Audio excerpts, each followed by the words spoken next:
ఈ మధ్యకాలంలో హైదరాబాద్లో ఒక విషాదకరమైనటువంటి సంఘటన జరిగింది. మాజీ సైనికుడు తన భార్యని చాలా ఘోరంగా కిరాతికంగా చంపినట్లుగా మనం చూస్తాం. తన భార్య పేరు వెంకట మాధవి. వాళ్ళిద్దరిని ఇద్దరు పిల్లలు ఉన్నారు. తన భార్యని చాలా ఘోరంగా చంపాడు. ఆమెను చంపడమే కాకుండా ప్రియులారా 72 ముక్కలుగా కోసి ఎవరిని కూడా దొరకకుండా ఉండడానికి కుక్కర్లో ఆమె ఒక మాంసాన్ని ఉడికించినట్లుగా మనము ఈ మధ్యకాలంలో వార్తలు వింటున్నాం, సోషల్ మీడియాలో మనం చూస్తూ ఉన్నాం. ఎందుకు ఇలాగ చేసేవని పోలీసులు అడిగితే ఏదో ఒక సినిమా చూశాడట.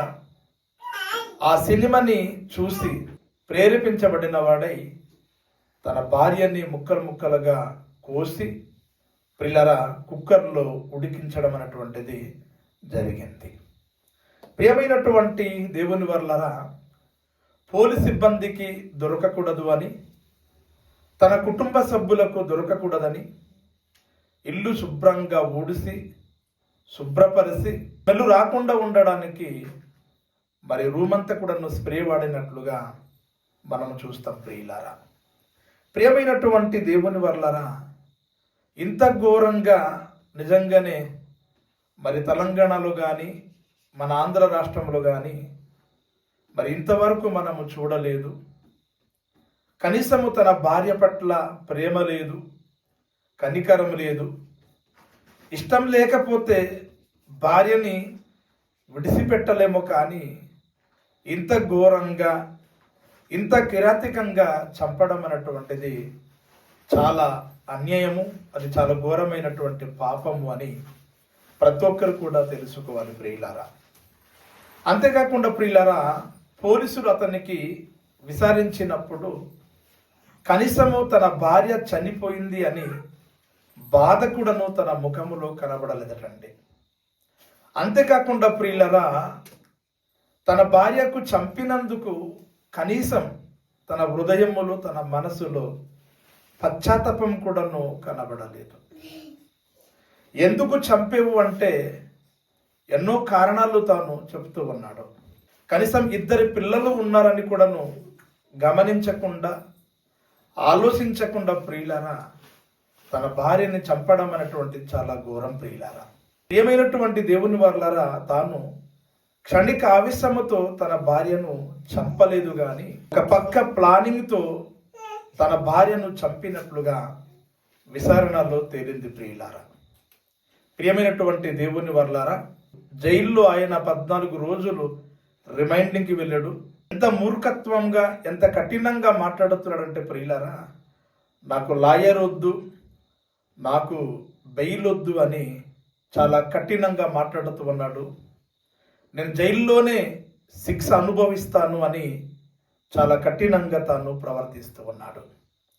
ప్రియమైనటువంటి దేవుని వర్లారా, ప్రపంచములో కానీ దేశములో కానీ ఇటువంటి నేరాలు ఘోరాలు అసలు ఎందుకు జరుగుతున్నాయి?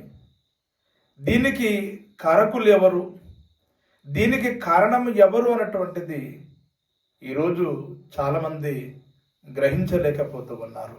మాజీ సైనికుడైనటువంటి గురుమూర్తి చంపెడు అని అంతవరకే మనకు తెలుసు, లేదా ఏదో ఒక సినిమాని చూసి ప్రేరేపించబడి ముక్కలు ముక్కలుగా నరికి కుక్కర్లో ఉడికించాడు అన్న వరకు మాత్రమే మనకు తెలుసు. కానీ అసలు ఇవంతా కూడాను ఎందుకు జరుగుతున్నాయి, దీనికి కారకులు ఎవరు అన్నటువంటిది ఈరోజు ప్రపంచంలో కానీ దేశంలో కానీ చాలామంది గ్రహించలేకపోతూ ఉన్నారు.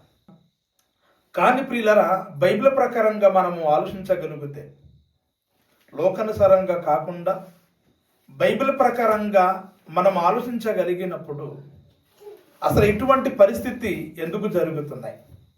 ఒకరినొకరు తిట్టుకోవడము, ఒకరిని ఒకరు కొట్టుకోవడము, ఒకరిని ఒకరు చంపుకోవడము, ఒకరిని ఒకరు నరుక్కోవడం అనేటువంటి పరిస్థితి ప్రపంచములో కానీ దేశములో కానీ ఎందుకు ఇలా జరుగుతున్నాయి అన్నటువంటిది మనం ఆలోచించగలిగినప్పుడు బైబిల్లో ఒక మాట వ్రాయబడి ఉంటుంది ప్రియులారా. ఆ మాట ఎక్కడ ఉంటుందంటే ప్రియులారా, ప్రకటన గ్రంథము 6వ అధ్యాయము, ప్రకటన గ్రంథము 6వ అధ్యాయము 3 నుండి 4 వచనం వరకు దయచేసి ఎవరైనా గట్టిగా చదివి వినిపించవలసిందిగా ప్రభు పేరట మనవి చేస్తూ ఉన్నాను. ఆయన రెండవ ముద్రను విప్పినప్పుడు రమ్మని రెండవ జీవి చెప్పుట వింటిని. అప్పుడు ఎర్రనిదైన వేరొక గుర్రము బయలు వెళ్ళెను. మనుష్యులు ఒకని ఒకడు చంపుకొనున్నట్లు భూలోకములో సమాధానము లేకుండా చెయ్యుటకు ఈ గుర్రము మీద కూర్చున్న వానికి అధికారము మియ్యబడెను. మరియు అతనికి ఒక పెద్ద ఖడ్గమియ్యబడెను. ప్రియమైనటువంటి దేవుని వల్లరా, ఇక్కడ మనము చూడగలిగినప్పుడు, చదవగలిగినప్పుడు, ఆలోచించగలిగినప్పుడు ఒక వ్యక్తి గుర్రము మీద కూర్చొని ఆయన బయలు వెళ్ళినట్లుగా మనకు కనబడుతుంది. అది ఎటువంటి గుర్రం అంటే ఎర్రని గుర్రము అని ఇక్కడ మనకు కనబడుతుంది. ఎరుపు అన్నటువంటిది రక్తపాతానికి సాదృశ్యంగా మనము తెలుసుకోవాలి ప్రియులారా. ఎర్రని గుర్రం మీద కూర్చున్న వ్యక్తికి ఒక అధికారం ఇవ్వబడిందట. ఎటువంటి అధికారం ఇవ్వబడిందంటే ప్రియులారా, మనుష్యులు ఒకని ఒకడు చంపుకొనున్నట్లు ఆ మనుష్యునికి అధికారం ఇవ్వబడింది. ఎవరు ఆ వ్యక్తి అని ఆలోచించగలిగినప్పుడు ప్రియులారా, అతను ఎవరో కాదు, సాతానుడు, అపవాది, దుష్టుడు. ఆయన చేస్తున్నటువంటి పనులటువంటి ప్రియులారా, ఒకనికి ఒకడు చంపుకొనున్నట్లుగా ఆయన ఈ భూమి మీద ఎన్నో తంత్రములు, ఎన్నో శక్తులు ప్రయోగిస్తూ ఉన్నాడు.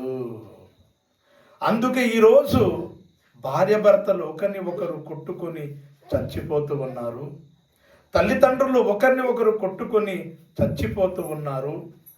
అన్నదమ్ముల మధ్య గొడవల్లో ఒకరిని ఒకరు నరుకుంటూ పొడుచుకుంటూ చచ్చిపోతూ ఉన్నారు. భర్త భార్యకి చంపితే భార్య భర్తకి చంపుతుంది. తండ్రి కుమారుడిని చంపితే కుమారుడు తండ్రిని చంపుతూ ఉన్నాడు. కనీసము కట్టుకున్న భార్యని కూడాను గ్రహించక, ఆలోచించక, పిల్లలు తల్లి లేని అనాథులుగా మారుతారేమో అని కూడా కనీస జ్ఞానం లేకుండా ఈరోజు పిల్లల చాలా ఘోరంగా, కిరాతికంగా ఒకరిని ఒకరు చంపుకుంటూ ఉన్నారు. దీనంతటికీ కారణం ఏంటంటే ప్రియులారా, దుష్టశక్తి. సాతానుడు అతనిలో ప్రవేశించి ఆ విధంగా చంపుకున్నట్లుగా చేస్తుందన్న వాస్తవం ఈరోజు ప్రపంచములో, దేశములో ఉన్న మనుషులు గ్రహించలేకపోతూ ఉన్నారు. కైనులో అపవాదైన సాతానుడు ప్రవేశించి సాతానుడే కైను ద్వారా తన తమ్ముడిని చంపించడు అని మనం తెలుసుకోవాలి. ఎందుకంటే అతడు ఆది నుండి నరహంతకుడు అని బైబిల్లో వ్రాయబడింది. అనేక మందిని చంపుతూ ఉన్నాడు, అనేక మందిని రక్తపాతంగా మారుస్తూ ఉన్నాడు, సమాధానము లేకుండా చేస్తూ ఉన్నాడు.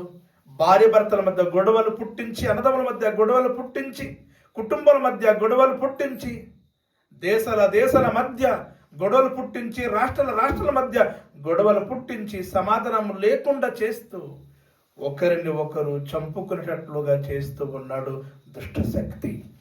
గనుక ఇటువంటి దుష్టశక్తిని మనము చోటు ఇవ్వకూడదు అని దేవుని యొక్క లేఖనాలు సెలవిస్తున్నాయి ప్రియులారా. బైబిల్లో మనము చూడగలిగినప్పుడు ఒక పురుషుడు తన భార్యని ఏ విధంగా చూడాలి అని బైబిల్ చెప్తుందంటే ప్రియులారా, ఎఫెసీ పత్రిక 5:25 ప్రకారంగా ప్రియులారా, భార్యని భర్త ప్రేమించాలి అని దేవుని లేఖనాలు తెలియజేస్తూ ఉన్నాయి.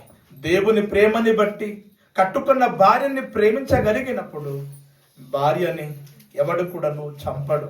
ఇకపోతే ఎఫెసీ పత్రిక 5:30 మనం చూడగలిగినప్పుడు భార్యని పోషించాలి, భార్యని సంరక్షించాలి అని పరిశుద్ధ లేఖనాలు సెలవిస్తూ ఉన్నాయి. భార్యని పోషించవలసినటువంటి మనము భార్యని మనం ఇబ్బంది పెట్టకూడదు. భార్యని సంరక్షించాల్సినటువంటి మనము భార్యని ఇబ్బంది పెట్టి చంపకూడదు అని దేవుని లేఖనాలు తెలియజేస్తూ ఉన్నాయి.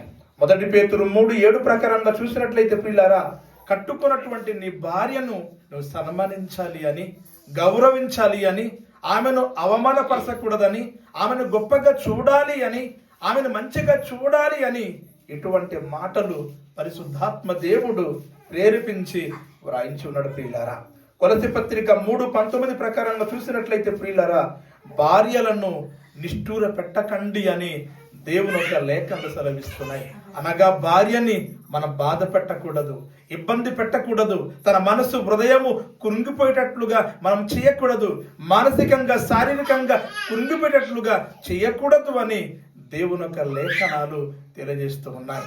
ఇటువంటి వాక్యాలు కానీ నిజంగానే మాజీ సైనికుడైనటువంటి గురుమూర్తి గారు తెలుసుకొని ఉంటే తన భార్యని అంత ఘోరంగా చంపి ఉండేవాడు కాదు.